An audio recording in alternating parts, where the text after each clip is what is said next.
On this episode, we got to speak to the amazing Jess Jones, serial entrepreneur, founder of the Burnout Club, and marketing specialist. I'm sure you'll love it. Let us know what you think. Cheers.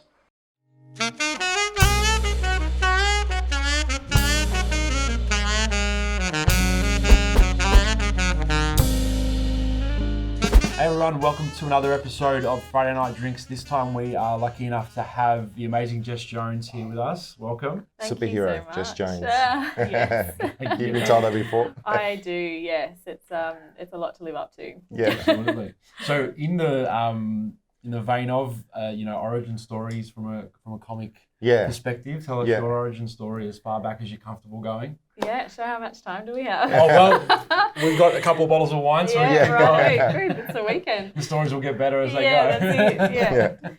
Yeah. So I mostly grew up in the country. Started down here in Melbourne, in the outer suburbs of Melbourne. My dad was a footballer, pretty well celebrated at the time, and used to play for South Melbourne. Right, great. And ended up at Frankston, and he did 10 years at Frankston Football Club. Right. And then he and a couple of other players were asked to go to Maffra, to East Gippsland, and play for the Maffra Eagles. So we basically uplifted the whole family and moved there when I was 8.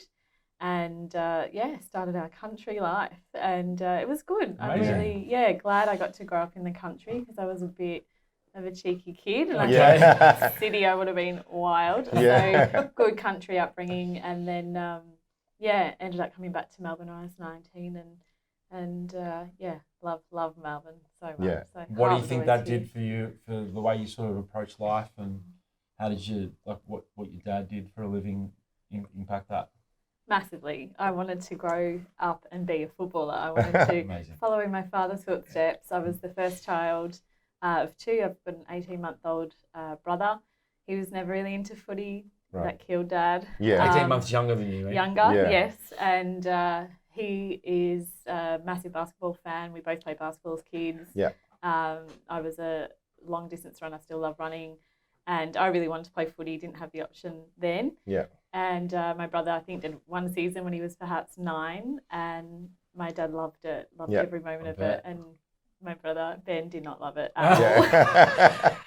Destroyed Dad a little, so I don't think he's ever gotten over it, to be honest. Yeah. But, so that was hard, because I wanted to be like my dad and play footy. And from a really young age, I saw that there was some sort of injustice between men and women and what they got to do with their lives, and used to get frustrated because my mum would say things like, we'll wait till your dad gets home to make XY decision, and I used to get frustrated that she wasn't able to do that for herself. It's just the way that it was. It still is in some families and cultures. So how do you think that, I'm a massive believer in always backing underdogs and people with a chip on their shoulder, especially like immigrants or people that have gone through adversity. How do you think sort of experiencing that? I mean, all females have experienced it, right? But in a way that obviously you were very conscious of it. So how do you think that, alongside the sporting history, I guess, in your family, has sort of molded you in the way that you go about things now?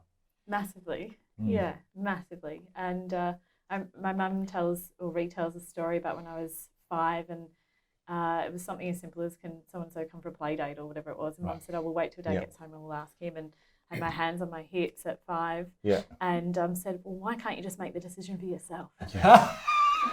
Wow. That's my daughter now. I see her in me, and it's frightening. So poor Mum and Dad. So I really noticed there was something wrong from a young age, and Dad was a fitter.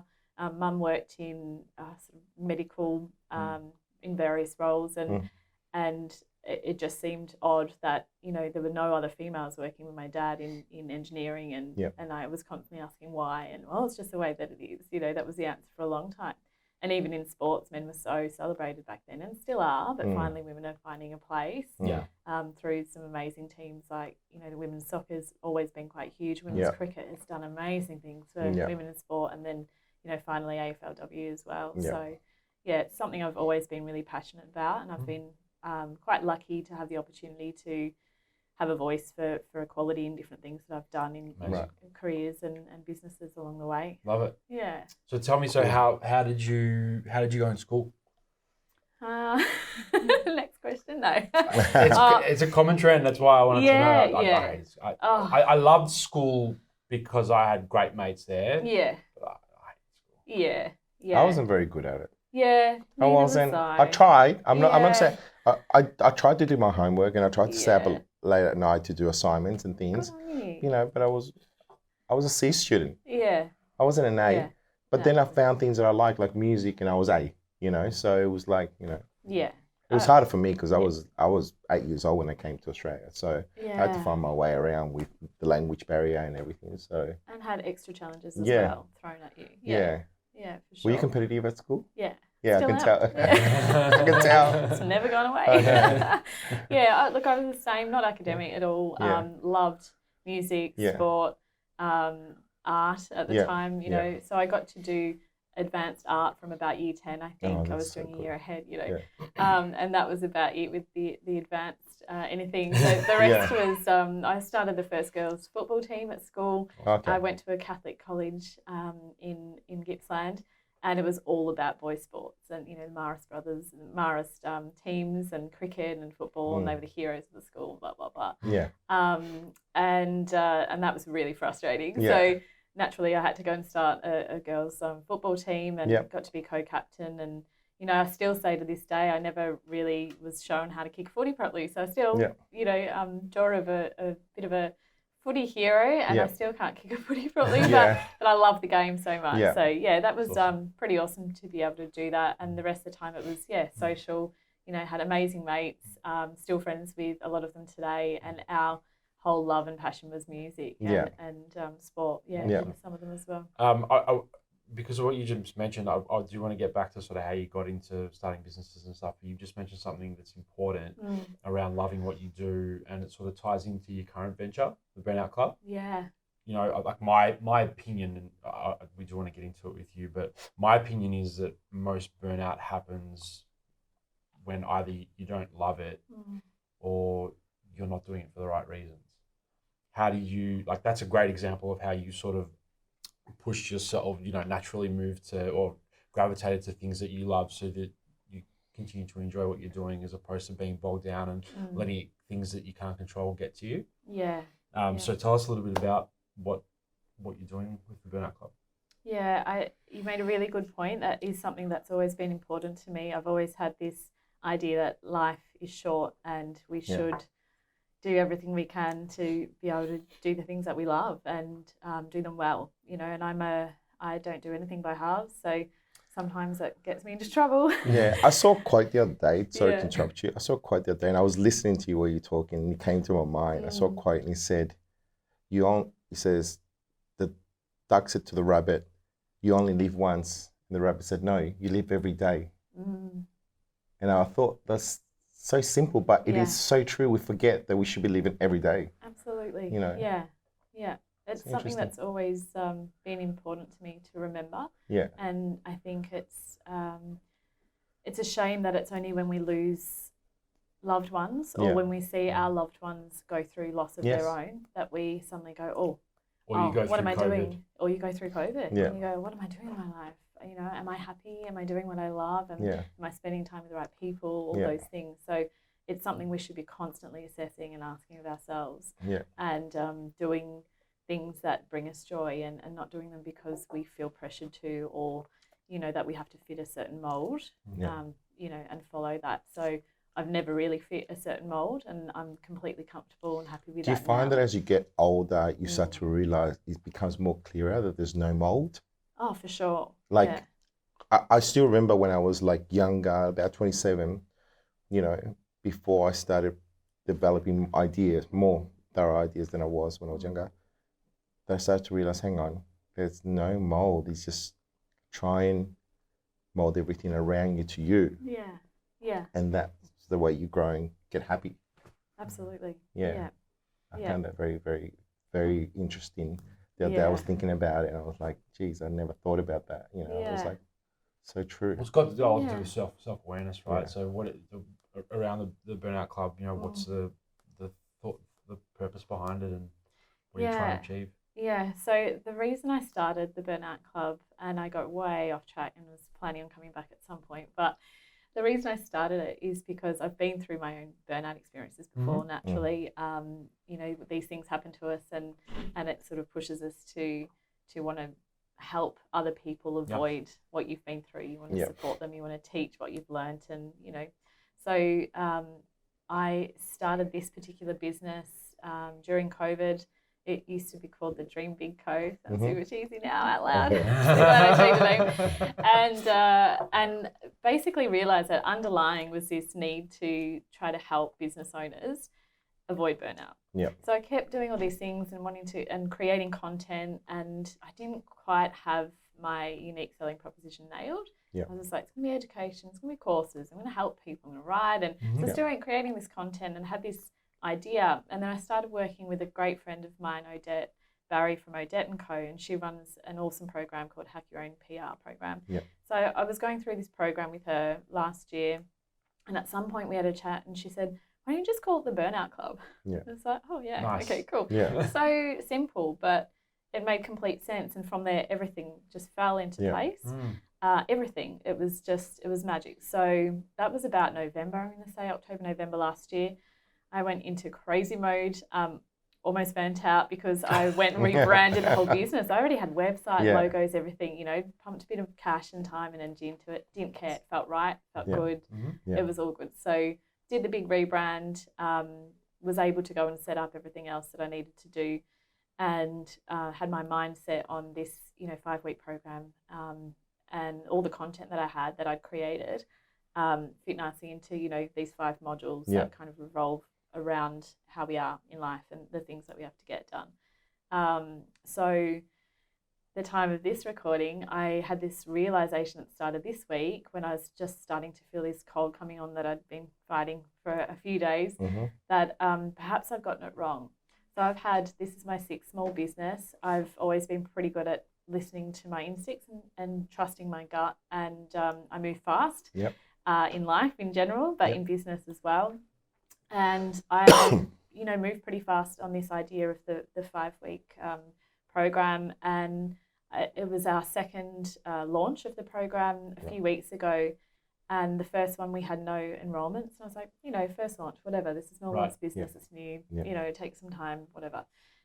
Second one, and not one email inquiry, no enrollments, nothing, and I just thought, maybe I've missed the mark here, and I need to hit pause. So I did this big post, and, you know, full transparency, that's always worked well for me in business. You know, from an engagement point of view, it's interesting because people want to hear real life. Absolutely. Especially after everything, you know, we've been through. So I had no fear in saying, look, I might have stuffed this one up, and what do you want? So hit pause on the program, all the content that, you know, we've created for promotions of it. I've got all the content there ready to go, and we just thought, okay, so we'll hit pause, and I've gone and, you know, sent out a bunch of surveys with a focus group next week, and that's not been something I've needed to do in the past. I've normally got it right. So, you know, a few years ago, Jess would have just been like, oh, this is the end of the world, you know, pulling my hair out, I've failed, like this is, you know, I've stuffed up, how could I get it so wrong? But so much has happened, and I've evolved so much as a person and as a business owner in the past few years that I just went, that's okay. Cool. I mean, you can't judge yourself, right? It's you're giving it. One is better than 0. You're out there giving it a shot, and you can always pivot and change things. There's nothing wrong with that.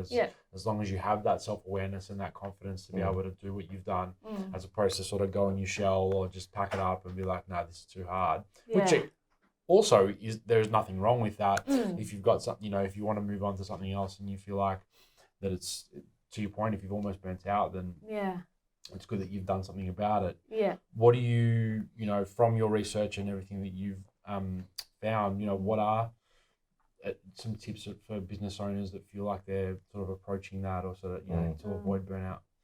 Look, the things that have worked for me, and a lot of what I teach is obviously the things that I've tried and tested myself to try to pull myself out of burnout slumps, you know, on several occasions. The things that work best for me, I know my biggest trigger is sleep. if I don't get at least 7.5 hours a night, and it's very specific, and because I tried and tested that, you know, for a while, I tried 8 hours has always been a little bit too much for me. Yeah. I can function after 7 or 6.5 even, but I'm not at my best. So I literally spent a few different weeks last year working out how many hours I really needed. What's got to do with your waves, right? You want to wake up on the way up, as opposed to force it to get an alarm waking you up in the middle of the deep. Yeah, exactly. Yeah, and I'm not a great sleeper anyway. Like, I just don't have settled sleeps normally, and I'm okay with that. I've always been like that. But knowing that I sort of need to be asleep by 10:30 the latest, and for a while I had a really strict schedule of 9:45 to 10 p.m. sleep, get up at 5. And I had to throw that schedule in the bin a couple of months ago because I was massively exhausted every single day, even though I was doing, you know, all the right things and eating well and working out most days and all of that. Something was wrong. And obviously my body was just like, cool, it's been really fun for 7 months, like doing this 5 a.m. workout, wake up thing, but you know, it's not working for me anymore. You got to change something. And I made a shift. I started doing meditation first thing in the morning instead of jumping straight onto the laptop, which I did every day, or picking up the phone before I even get out of bed. And we check emails. Why are we checking the email? Like, get out of bed, start your day, do the things, make the coffee. It's very hard not to do that. It's crazy. I started to leave my phone in the study and making sure that the first thing I do is just wake up. You know, like just maybe have a glass of orange juice, just wake up, pat my dogs, blah, blah, blah. And then if I need to look at any important messages that came in the morning, I go and address them. But I try not to do. I used to have it next to me, and the first thing I was like, look at my phone, my phone. It was like, I find that's helped a lot to just zone out a little bit. Yeah. But it's true. You like tend to just get into routine. Oh, what's happening? What I got to do? I got to do that tomorrow morning. Yeah. You're just on Facebook. You've got 4,000 unread emails in your inbox. What are you talking about? They're all from him. I was like, I'm not getting He passes through the important ones and goes to the ones about the latest music release or the next plugin that's coming out. Yeah. Anyway, I digress.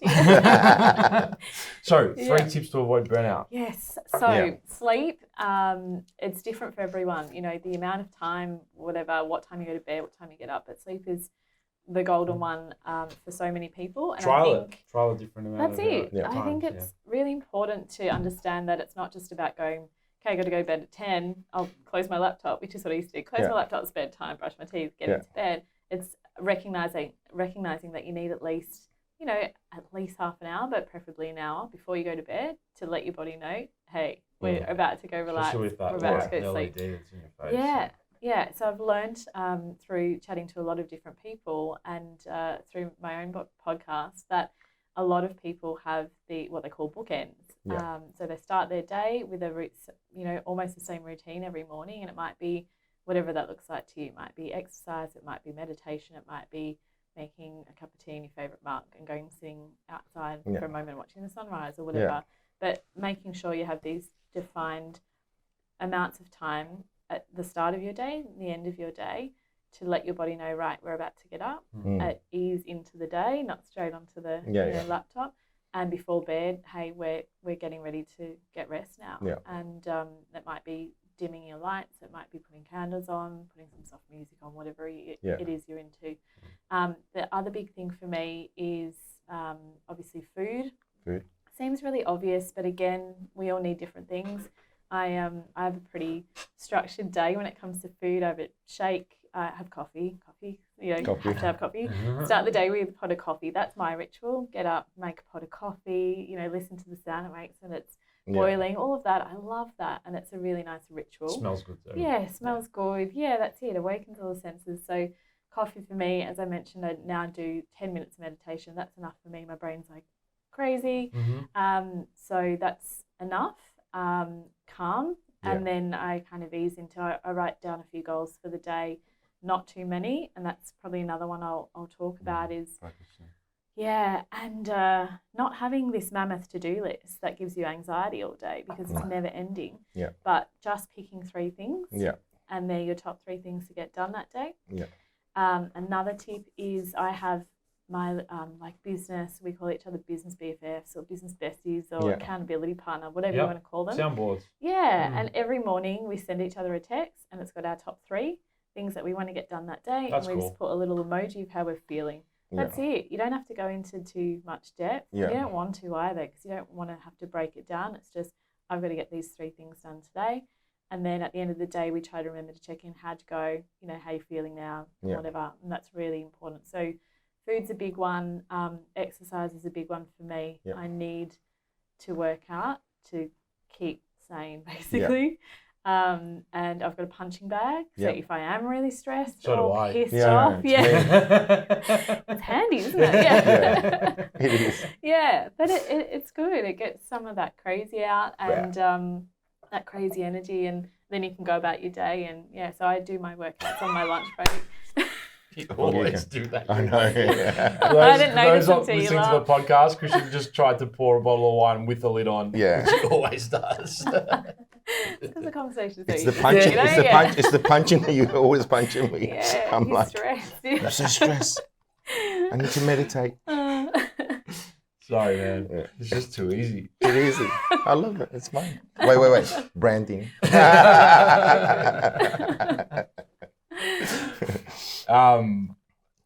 Yeah, cool. Yeah, I think I gave you more than 3. Yeah, but it's good. Yeah, it's good. I think good. it's, you know, it's, and that's exactly what I was about to say. I think it's, you know, sometimes I've heard people say that, like, this is how you have to do it, and that's bullshit. Like, it's so personal, and you need to try different things until you sort of feel comfortable. And it changes too. Yeah, and almost to the point where the way I knew was if I didn't do it, I really didn't feel good. Yeah, you just didn't feel like you had that, you were locked in. You know? Just before COVID, I started my day with my alarm was a happy sailor song. So every morning went like every morning, and I thought it made me feel good. It was like, oh, this is good. So it's really personal, you know. Absolutely. You know, my mum was like, that damn song. Because but I'm really happy now. Like I can get up and have my orange juice. Don't you want me to be happy? I know. I'm like, They get stuck in your head throughout the day. I know. I've got a little thing, and I changed this as well. I've got 2 alarms that go off. I've always done that. It feels like you get a sleep in. So I think they're normally half an hour apart. And the second one says, I think at the moment it's like, today's a new day or whatever. And, you know, it's got a love heart emoji. Like sometimes I put sun because I love the sun. Sun makes me happy. So, you know, whatever you need to say to yourself. And sometimes it is just like, oh, shut up. And other times you're like, yeah, it's a new day. Awesome, let's do it. You know. I stumbled across mine. My watch, you've got like the option to like choose when you want to sleep and when you want to wake up. The alarm sound for that is like your happy song. It's incredible. It almost makes you want to sleep again because it's like a day spa sort of sound. I'm not like that. I'm like, let's go. Guys, I was like, seriously, Christian, you're too happy in the morning. It's like, so you mentioned a few businesses across your time. What are you working on at the moment other than the Burnout Club? So at the moment, I have a day job as well. Nice. So do that 4 days a week. So I'm a marketing consultant with REA Group. So contracting to realestate.com.au for people that don't know. So contracting with them. I've been there since January last year, 2020. And it's, you know, I sort of went into the role that didn't exist really. So my previous manager, who is the business bestie I referred to before, she was working there.